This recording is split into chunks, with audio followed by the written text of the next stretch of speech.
Om Swastiastu, we are from SGD 7. We're going to discuss about cholangiocarcinoma as our student project for Alimentary and Hepatobiliary System and Disorder block. Here are our group members. My name is Shokara Dewi with the last digit number 189. We're going to start with the background first. Cholangiocarcinoma is a disease caused by cancer cells in the biliary epithelium or liver parenchyma. Another common term for cholangiocarcinoma is heterogeneous tumor of the bile ducts or extrahepatic bile duct carcinoma. Cholangiocarcinoma-related deaths have happened in several nations, including Japan, the United States, and another place. Australia has the lowest incidence of cholangiocarcinoma, while Southeast Asia has the highest incidence. Through the arrangement of their project with the following title, Cholangiocarcinoma, the writers would like to formulate a series of research questions such as what is the definition of epidemiology of cholangiocarcinoma? What is the etiology of cholangiocarcinoma? What is the pathogenesis of cholangiocarcinoma? What is the clinical manifestation of cholangiocarcinoma? What are the risk factors of cholangiocarcinoma? What are diagnosis and classification of cholangiocarcinoma? What is the differential diagnosis of cholangiocarcinoma? What are the prevention of cholangiocarcinoma? And what are the treatment and management of cholangiocarcinoma? And through the arrangement of this project with the following titles, Cholangiocarcinoma, the writers want to accomplish the following objectives, such as explain the definition and epidemiology of cholangiocarcinoma, explain the etiology of cholangiocarcinoma, explain the pathogenesis of cholangiocarcinoma, explain the clinical manifestation of cholangiocarcinoma, explain the risk factors of cholangiocarcinoma, describe the diagnosis and classification of cholangiocarcinoma, explain the differential diagnosis of cholangiocarcinoma, explain the prevention of cholangiocarcinoma, and explain the treatment and management of cholangiocarcinoma. And for the significance of doing studies is to gain knowledge regarding cholangiocarcinoma. Cholangiocarcinoma is a rare but aggressive form of cancer in the slender tubes that carry bile digestive fluid to the liver. Therefore, we expected this article to help increase people awareness of cholangiocarcinoma. Apart from that, writing this article can help the writers complete the final assignment of block alimentary and hepatobiliary system and increase their knowledge. And that's all from me. We'll continue, my friends, to chapter 2. Thank you. Thank you for the time. Let me introduce myself. I am Muhammad Udayana with the last three digits of student register number 093. Cholangiocarcinoma is malignant cancer that originates from biliary epithelial cell, especially cholangiocytes that line the bile duct. The cause is not always clear, although some conditions such as gallstone or chronic inflammation of the bile duct may be involved. Cholangiocarcinoma is anatomically categorized into intrahepatic, which occur within the liver proximal to the hepatic duct bifurcation, and extrahepatic, with further defined into perihilar from at the junction of the right and left hepatic duct, and distal originate distally from proximal and extend into the duodenum. Cholangiocarcinoma CCA represents 3% of gastrointestinal malignancy, with highest incidence in Asia, notably in Thailand, 85 cases per 100,000. Extrahepatic CCA, particularly perihilar, account 50 to 60% of cases, followed by distal extrahepatic CCA, 20 to 30%, and intrahepatic CCA, 10% of primary liver cancer.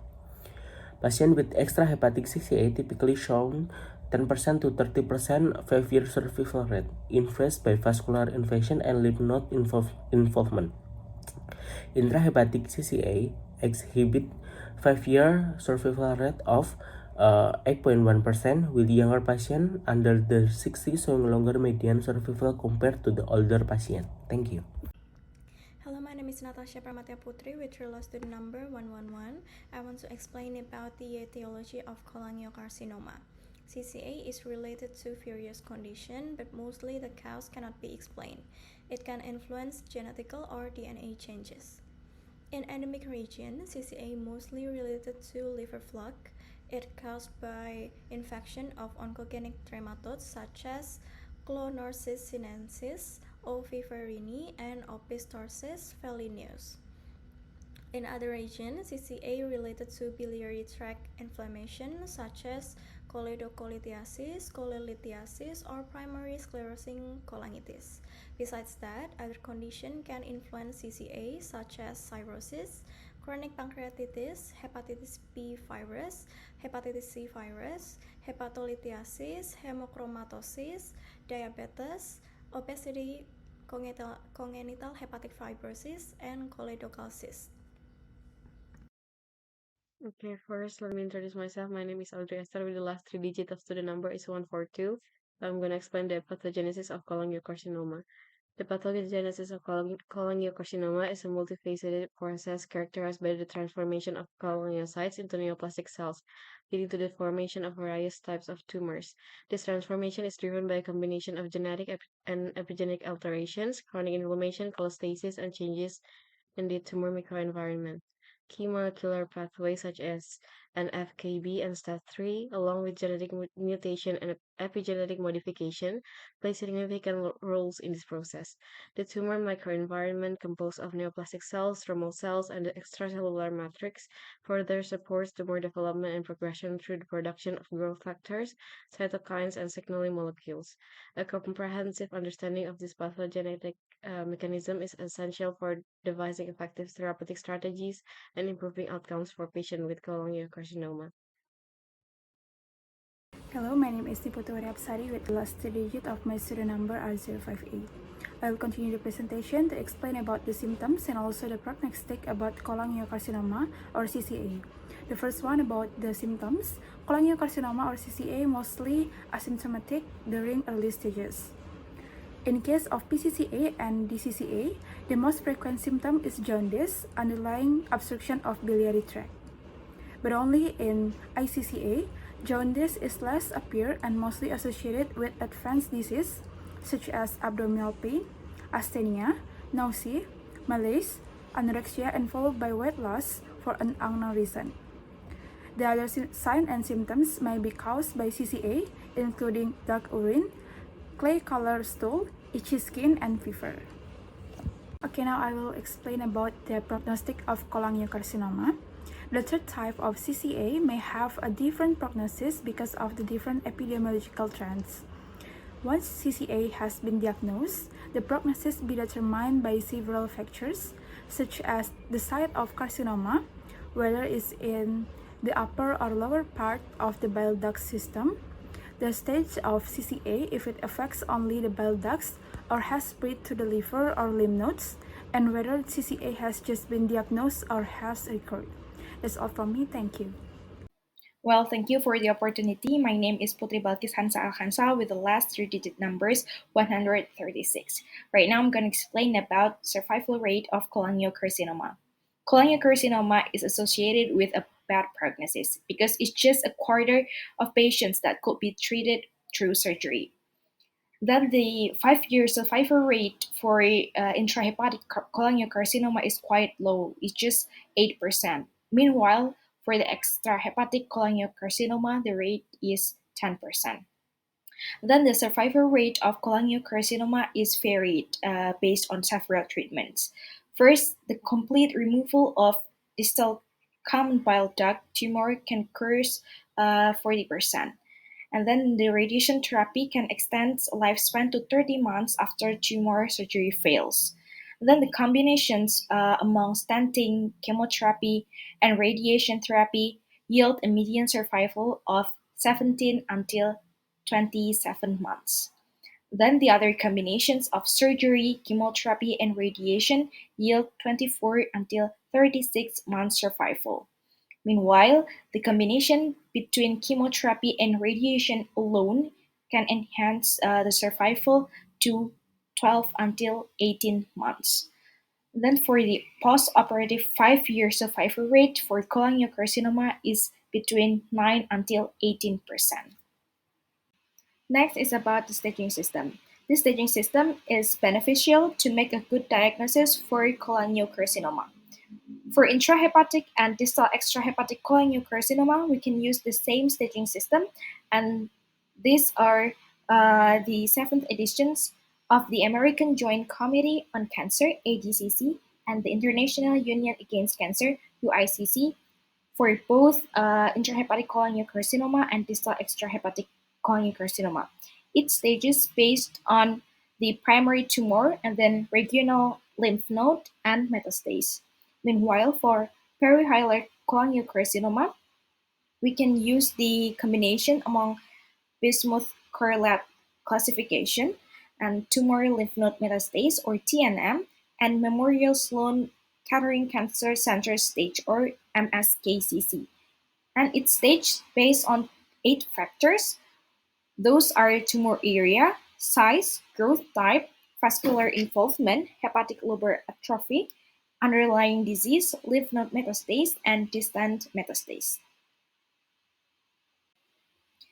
Then, if cholangiocarcinoma is not well treated, it can cause several complications. Advanced carcinoma can cause intrahepatic metastasis and liver cancer, and then also can cause distant metastatic disease and local intraperitoneal disease. Furthermore, the biliary blockage due to the mass, it can cause cholangitis, liver shrinkage, cirrhosis, and significant deconditioning. I think that's all for me. Thank you. Hello, my name is Adam Zulfikar with my last 3-digit number is 166. So I'm going to explain about the risk factors of cholangiocarcinoma. So the risk factors of cholangiocarcinoma include primary cholangitis or PSC, cholelithiasis, and then choledochal cyst or CC, cirrhosis, hepatitis B, and hepatitis C. So, primary sclerosing cholangitis or PSC is a chronic liver condition characterized by inflammation and scarring of the bile duct, both inside and outside the liver, leading to eventual constriction or obstruction.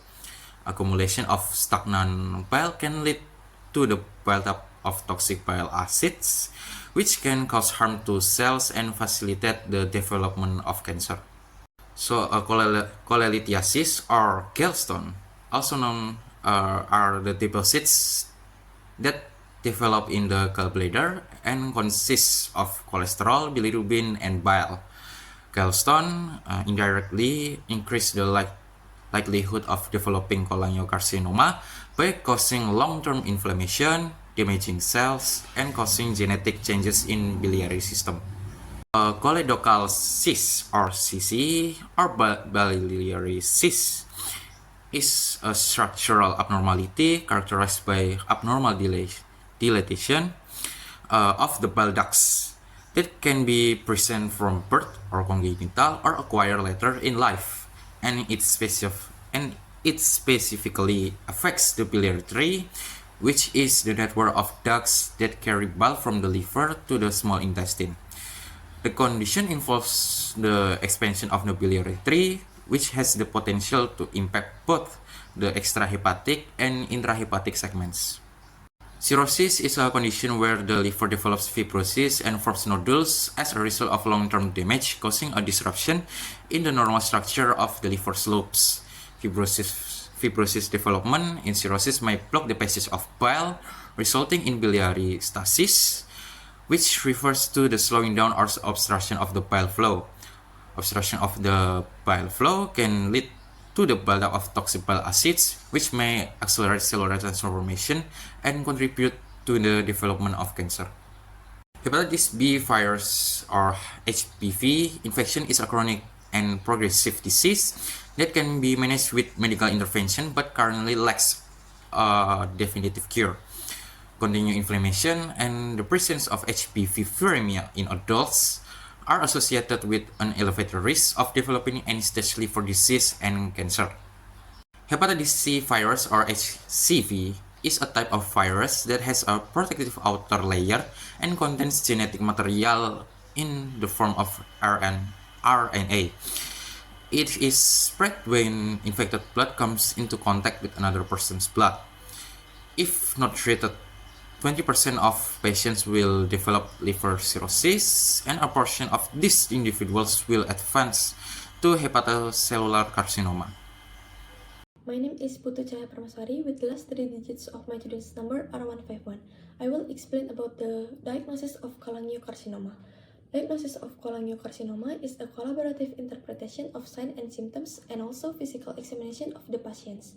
You also need other tests include laboratory tests, imaging scan, endoscopic diagnosis, and percutaneous radiological diagnosis. First is laboratory test. In this test, we can perform tumor marker tests such as CAA and CA19-9 to show underlying gastrointestinal malignancy. Also, AFP tests can be done to differentiate iCCA from hepatocellular carcinoma. Next is imaging scan. In this imaging scan, we can perform transabdominal ultrasound, CT scan, MRI, and PET scan. Ultrasound creates an image of the organs and internal tissue from the reflection of sound wave. A CT scan can be used for detecting mass associated with cholangiocarcinoma. To create a detailed image, MRI can be used. There is a latest MRI technology to diagnose cholangiocarcinoma called MRCP. Also, PET scan is a nuclear image technique that can be used to diagnose cholangiocarcinoma. Next is endoscopic diagnosis. Some of endoscopic procedures that can be administered are gastrointestinal endoscopy, ERCP, cholangioscopy, and endoscopic ultrasound. In gastrointestinal endoscopy, the endoscope inserts from the mouth into the esophagus. The camera on the endoscope will send image to the monitor. And the last is percutaneous radiological diagnosis. There are two types of percutaneous radiology, include percutaneous transhepatic cholangography and angiography. Next, I will explain about the classification of cholangiocarcinoma. Based on anatomy, cholangiocarcinoma can be classified as intrahepatic, perihilar, and distal cholangiocarcinoma. Intrahepatic cholangiocarcinoma begins from the proximal part of liver parenchyma cells. Perihilar cholangiocarcinoma arises in the right or left hepatic duct and or at their junction or cystic duct. And the last one is distal cholangiocarcinoma, starts below the cystic duct or specifically involves the common bile duct. I will continue the presentations, but before that, my name is Idayu Pratimya Surya with last 3 digits student number 230. Now I'll explain about the differential diagnosis. Intrahepatic CCA is mostly hard to diagnose due to the similarities with other benign and malignant lesions. We can use clinical and histological features or immunohistochemistry features to differentiate it. Differential diagnosis for iCCA are first, benign bile duct lesion. They all exhibit varied level of CK20 expression while standing positive for CK7 and CK19. When interpreting staining data, P53 exhibit a significant and diffuse expression in malignant lesion, while P16 is consistently expressed in benign lesion but not in iCCA. The second one is metastatic adenocarcinoma. CDX2 is very sensitive and specific markers of intestinal differentiations for colorectal cancer or CRC.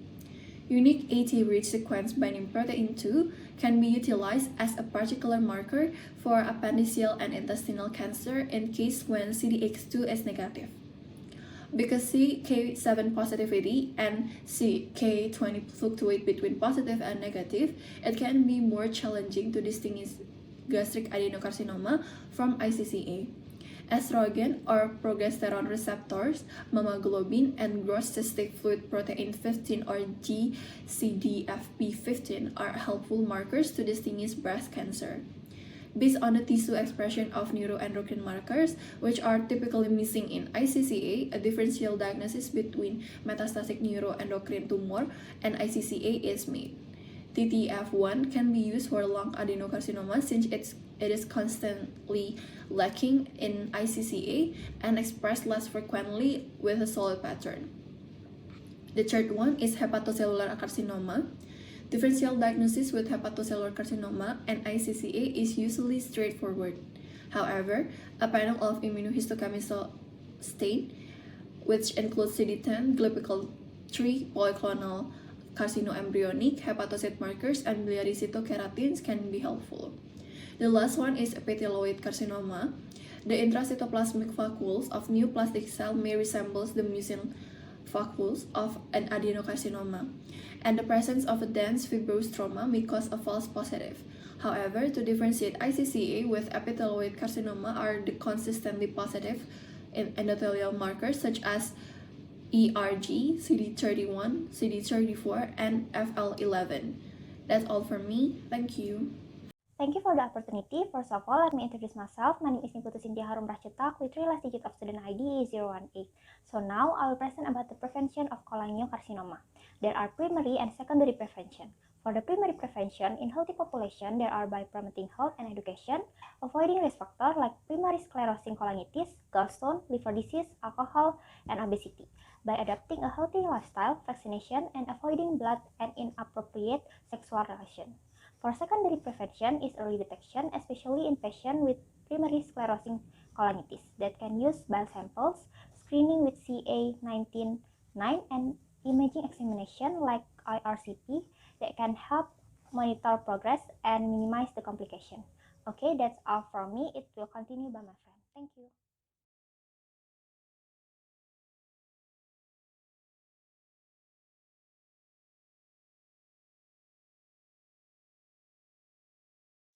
My name is Madegide Fatarmawan. The last three digits student registration number of 100.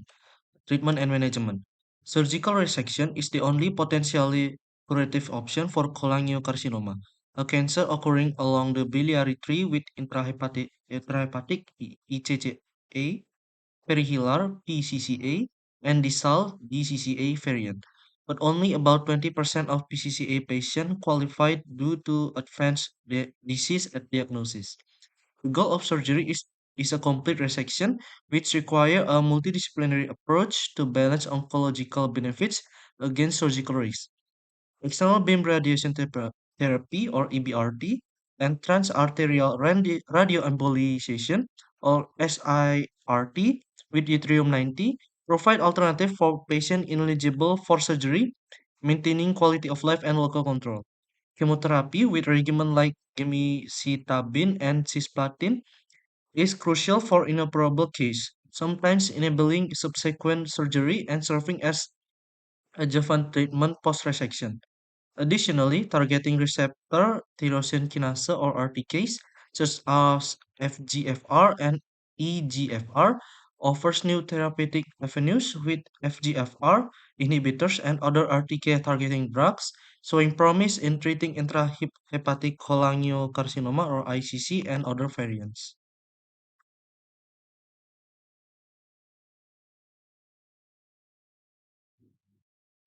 Thank you for the time. My name is Joanna Alisa Nurharja with the last three digits of my student number 079.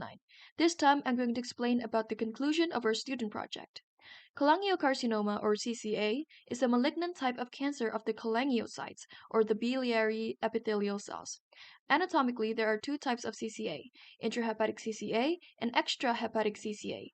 Extrahepatic CCA is divided into perihilar CCA or distal CCA. CCA occurs in 3% of gastrointestinal system malignancy complaints around the world. Most of the causes of CCA cannot be explained, but it can be related to genetical change, biliary tract inflammation, and many other clinical conditions. The pathogenesis of CCA involves an intricate interplay of genetic, epigenetic, and environmental factors that transform cholangiocytes into neoplastic cells, which will turn into tumors.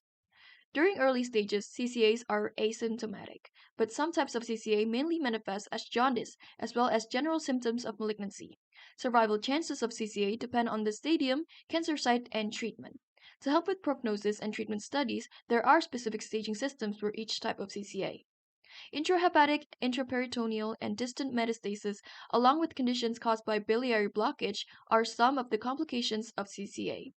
There are several risk factors for CCA, specifically primary sclerosing cholangitis, cholelithiasis, choledochal cyst, cirrhosis, hepatitis B, and hepatitis C. Besides interpretations of medical history and physical examinations, the diagnosis of CCA also need other tests, including laboratory tests, imaging scans, endoscopic procedures, and percutaneous radiology. Some differential diagnoses for CCA are benign bile duct lesions, metastatic adenocarcinoma, hepatocellular carcinoma, and epithelioid carcinoma. Prevention of CCA can be done by avoiding the risk factors for CCA, adopting a healthy lifestyle, and detecting as early as possible. Treatment options for CCA include surgical resection, external beam radiation therapy or ABRT, selective internal radiation therapy or SIRT, chemotherapy, and targeting specific kinds of receptor tyrosine kinases or RTKs. That is all for the presentation of student project by SGDB7 cholangiocarcinoma. We apologize if we made any mistakes and thank you for your attention.